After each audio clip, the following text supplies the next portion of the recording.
Hello there, and welcome to the Paranormal Puffin, a potent puffin sideshow. And I'm your host, Jake Thomas, and sitting here beside me is Kita, the Elkhound. Now it's been a few months since I've had a new episode of Paranormal Puffin, and I'm excited to be back at it.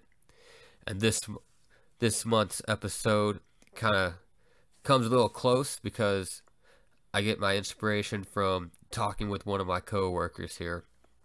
So, one of my coworkers, we don't work with each other often because we're on different shifts, but occasionally with shift coverage, we get to work together, and we always have these discussions about the paranormal and different folklore and cryptids and things of that nature. And it's always makes those shifts go by pretty fast because we get on these little talks, and it's always fun. And one thing we always do is we always share with each other, strange experiences that we have with each other.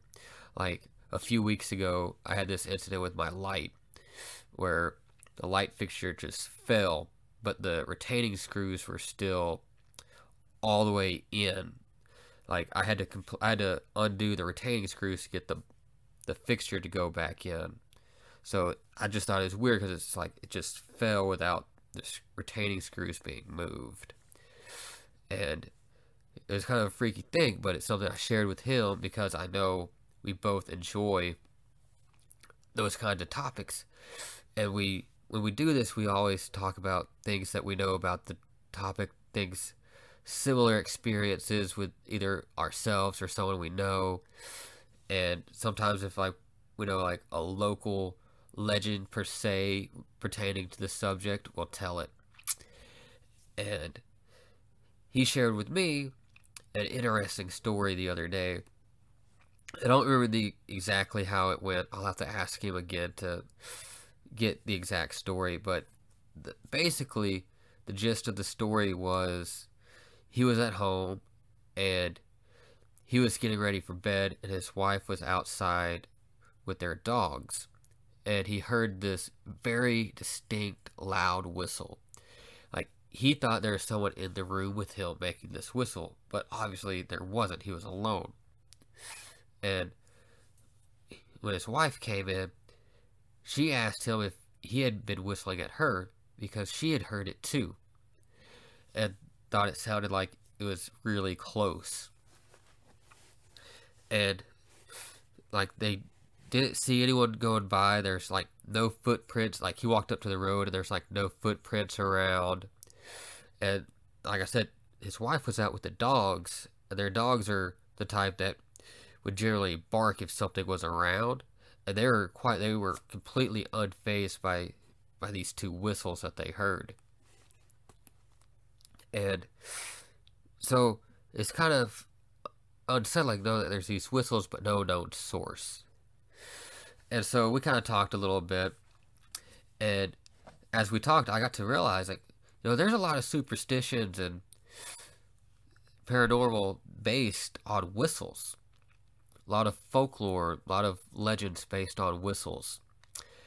And so I did a little bit of research, if you would say, into some of these. And I'm going to talk a little bit here about those. And, I was in the Coast Guard, and as a sailor, I grew to be pretty superstitious, even more so than I already was.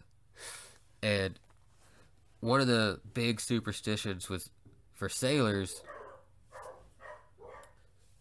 is I was always told you never whistle on the bridge. And some people will say you don't whistle on a ship at all. And the reasoning behind that is you will whistle up a storm. And the first time I heard about this, I experienced that it is definitely true. So the first time I heard about not whistling on the bridge was I was on watch one night, and I had this chief bosun's mate who was very old school, really cool dude. Like, he could do all the whole navigation by stars. Like, he didn't trust equipment. Like, he was very old school, and he was really superstitious. He was He was a pretty hard dude, but he was a great guy. But anyways, we had this break-in who was I was training to do the helm, and this kid started whistling. That chief kicked him off the bridge.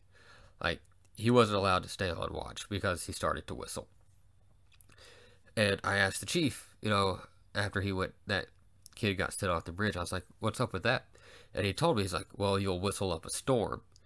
And I was like, huh, okay, whatever.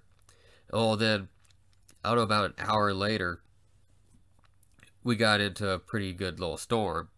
Didn't last all night, but it was unexpected weather that we weren't anticipating, and we got rocked around pretty good for a little while. And another time, one of the worst storms I can remember, in December of 2012, there was an oil rig that lost its power. There was an oil rig and its tug lost power, and we had to go and help with the situation. But anyways, again, someone started whistling on the bridge, and before we got word of that situation, and as we were having to transit to this, we got caught up in a horrible storm. Like, it was like 50-knot winds and like 35-foot seas, and we got to get pushed around pretty well up there in the Gulf of Alaska.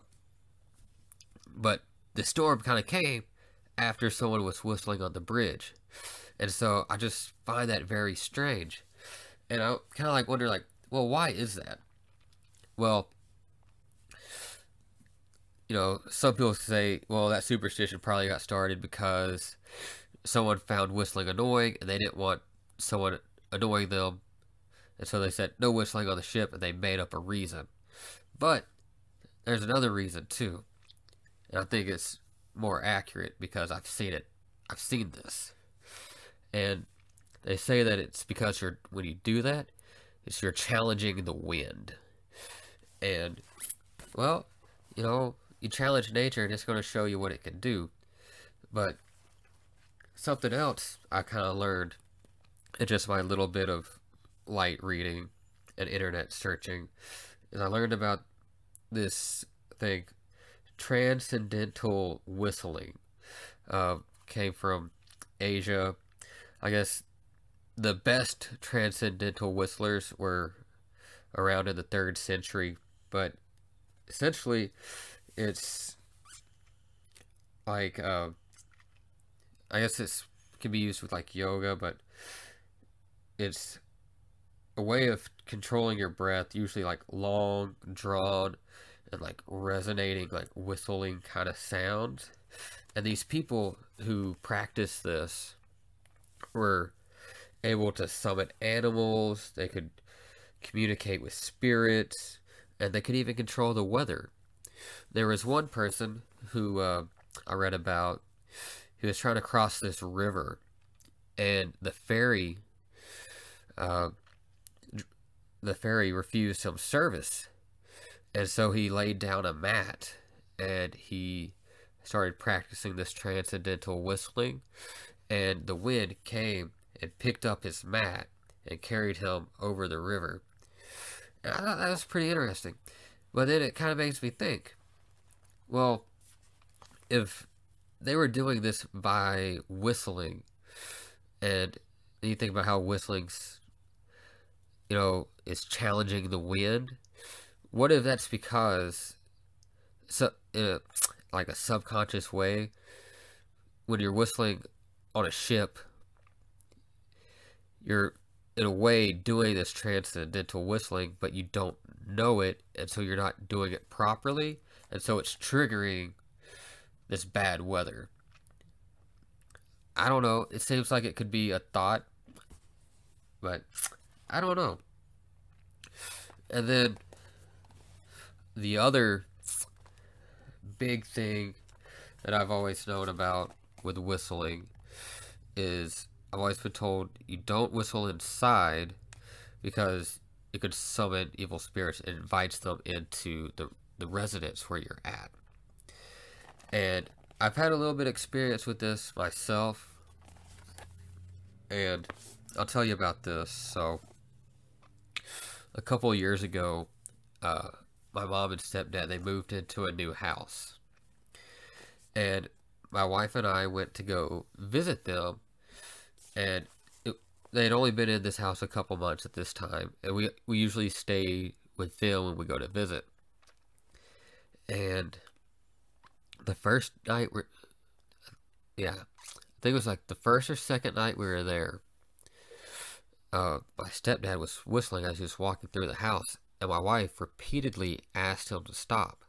And after about the third time, like, she asked him to stop, he's like, "What's the big deal? I don't understand why you keep asking me to stop whistling inside the house." And so she told him, she's like, "You're going to invite evil spirits in here." And he kind of joked it off and didn't think anything of it.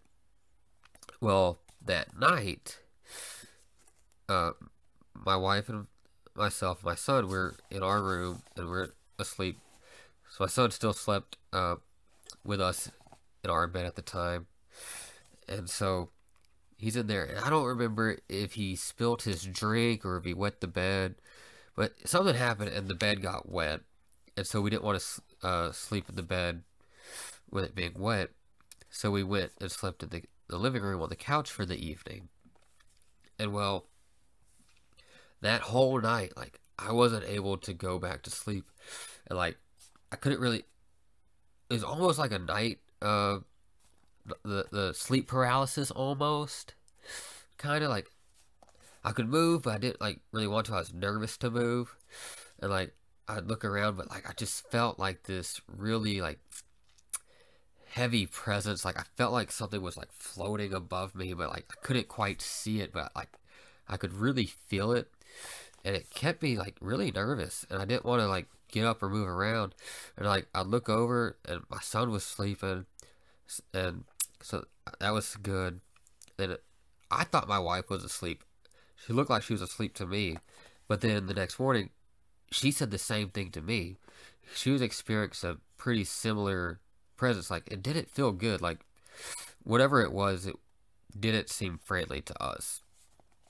But it was just strange, because she said when she would look over at me, it looked like I was asleep. And so I thought that was just kind of weird that we had that experience. And it was after, my stepdad was whistling in the house, and we told him not to do that. And so that's just kind of weird. And like, ever since then, going around that house has been kind of strange for me. But I got to thinking, that's one of the common things, is that like, whistling can attract various things. And like I already said, to some, it summons evil spirits into the house if you're whistling indoors. But there's other like times and places that whistling can be attracting something unwanted. And a few of those are, at night, it disturbs the peace and invites danger, which kind of goes along with whistling indoors, kind of similar. It invites something unwanted. And then one that I found really interesting was in Mexico. There's this creature called the Lacuza. I'm not sure if I'm saying that entirely correct, so forgive me if I'm mispronouncing that and you know it.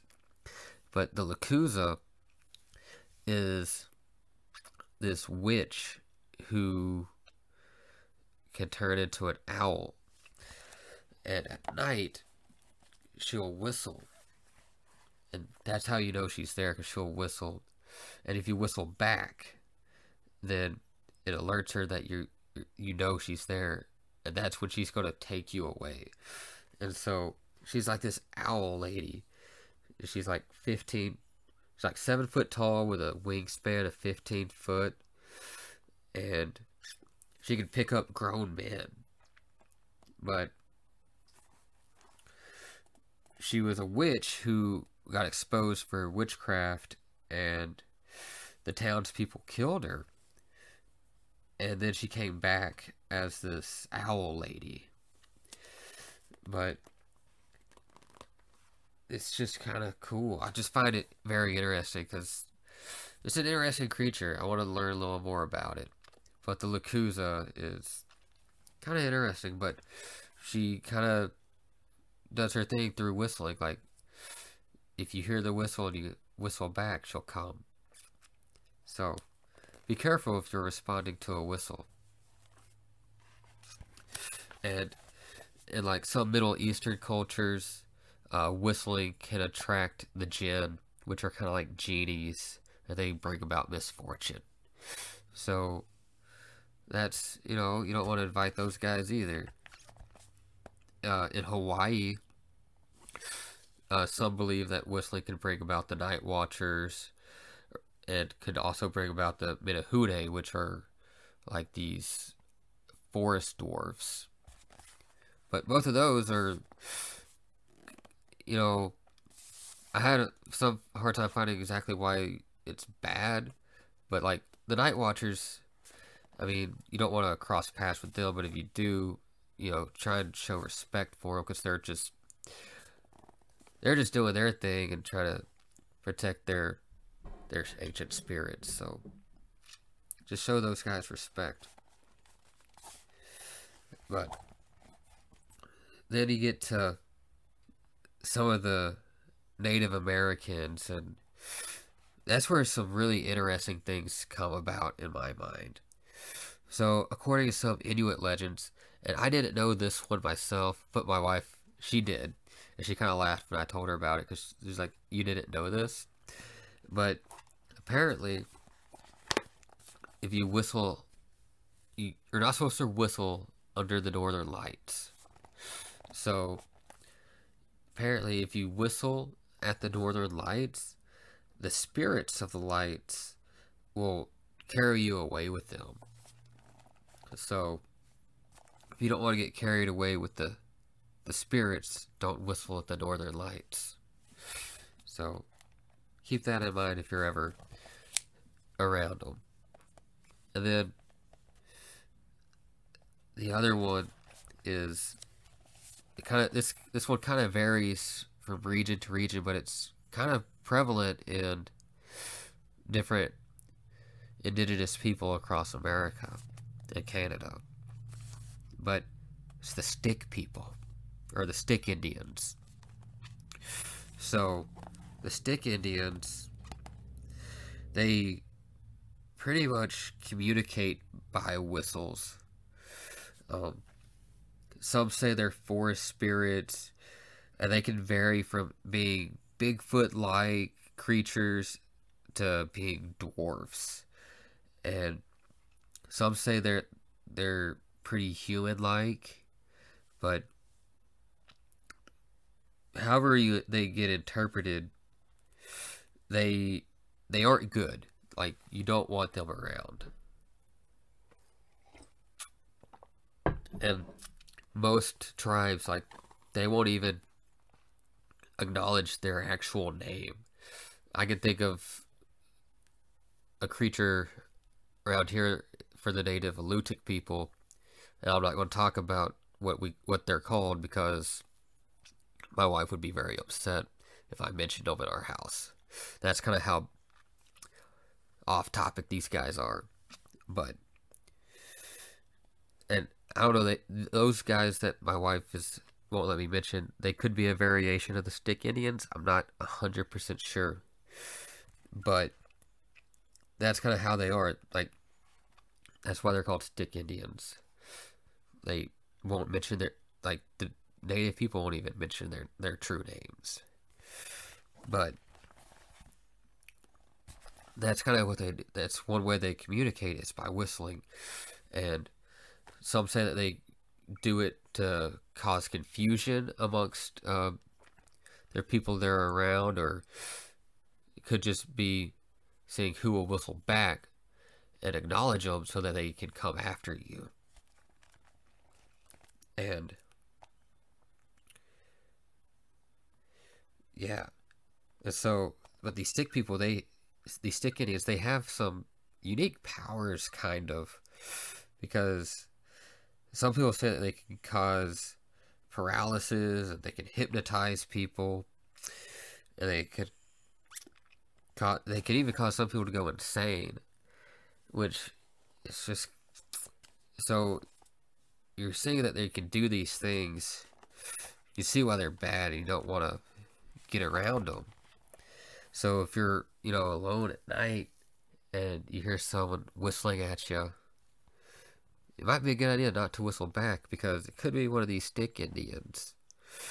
And here's a kind of cool thing about them that I kind of put together, but is that they communicate by whistling, and some say that they can't actually talk, but all they can do is mimic birds, and that's kind of why they whistle. It's because that's kind of how birds do, they chirp and whistle.